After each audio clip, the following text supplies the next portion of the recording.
paper for the mayor's office. Stepping on. Yeah. That's away.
access, no other access, so they went to the church after the original rezoning, and they were denied access to Old Settlement Road because the neighbors wished it.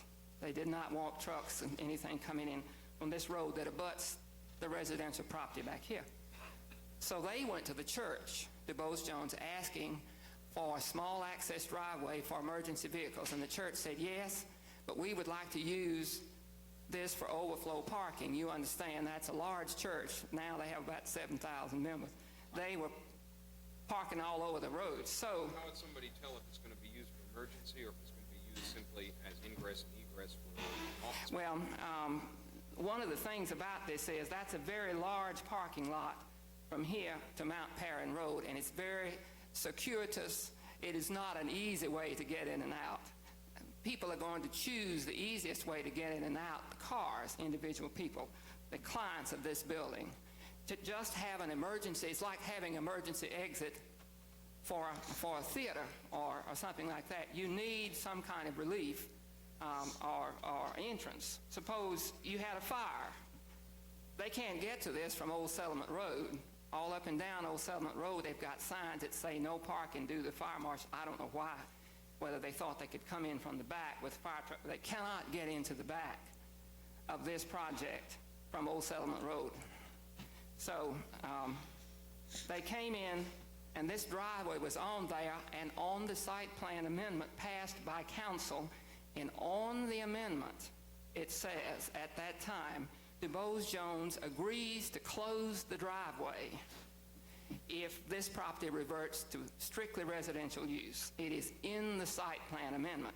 So when that was passed by council and signed by the mayor in the fall of '83, we were cited by the city for the paving and parking in the front and the back, but not by the driveway. We assumed there was no problem. So we came before this board with this site plan and received our variances to get paving and parking in the front and the rear. We did a lot of negotiating with the neighbors about a fence and a buffer back here. At that time, all the neighbors were shown a site plan, and they signed off on it. One neighbor only was concerned about the driveway. The NPU zoning chairman walked the property, and they had no objection, and no comment was made. I have a letter from him at that time. That was 2 years ago. Well, now, all these things that you have, are they in our, we're not the same board, you know that. I know that. Right. Are they in our file, or should we be reviewing them? Do you have copies of them?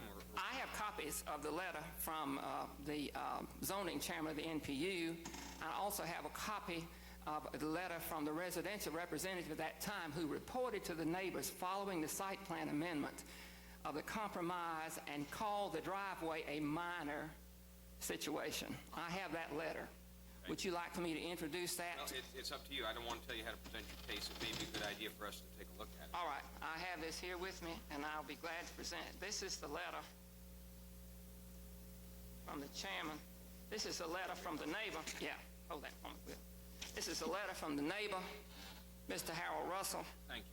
This is the letter from Mr. Seymour Liebman from the NPU.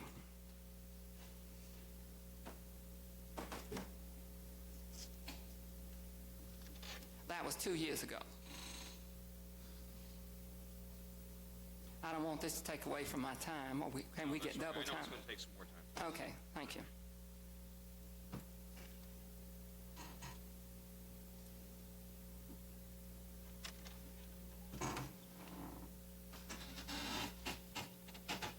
We'll make copies of these. Okay, we'll have thank you. This hearing and then give you back. I would appreciate that. So then DuBose Jones proceeded with the driveway, got the building permit for the driveway. They assumed it was a go-ahead. No one had cited them. We got the building permit. It was graded. The curbs are in. Everything is in but the paving, and the special use permit request came in, and staff came out on site.